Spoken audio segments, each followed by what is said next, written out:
in maamulka Muuse Biixi uu maqlo baaqyada dadka nabadda jecel uuna ciidankiisa kala baxo gobolka Sool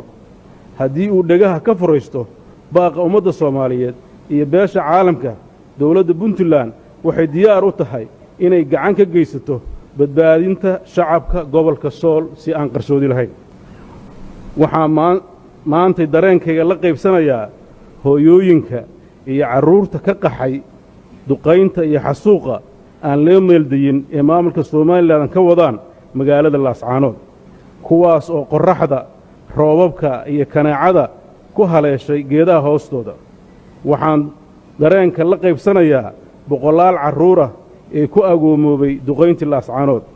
waxaan dareenkayga la qaybsanayaa kuwa la irdaran dhaawacyadii ka soo gaaray duqayntii iyo weeraradii aan loo meeldayin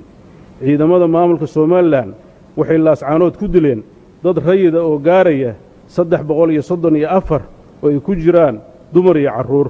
waxayna ku dhaawaceen 1596 qof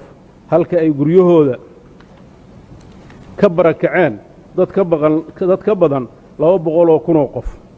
waxaa kaloo si arxan darro ah madaafiic loogu garaacay oo la burburiyey goobaha caafimaadka dugsiyada waxbarashada masaajidada xarumaha korontada iyo biyaha hoteelada goobaha ganacsi iyo guryo degaan ah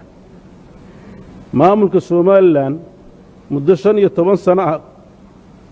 kula kacayeen dadka gobolka Sool gaboodfal caburin xabsi iyo dilal qorshaysan oo si qarsoodi ah loogu laayay waxgaradkii reer Sool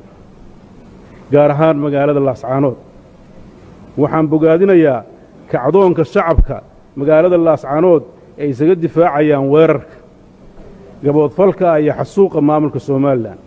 waxaan kaloo u mahadcelinayaa dadaalka hiil walaal ee beelaha dariska la ah magaalada Laascaanood ku garab istaageen difaaca walaalahood dawladda Puntland iyadoo u gudanaysa waajibaadka bini'aadanimo waxay magacaawday guddi arrimaha Laascaanood u xil saaran isku dubbarididda gargaarka dadka ka soo barakacay colaadda Laascaanood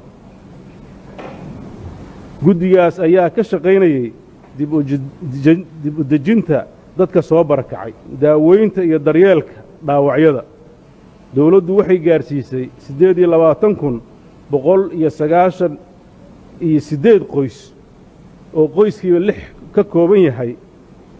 ugu yaraan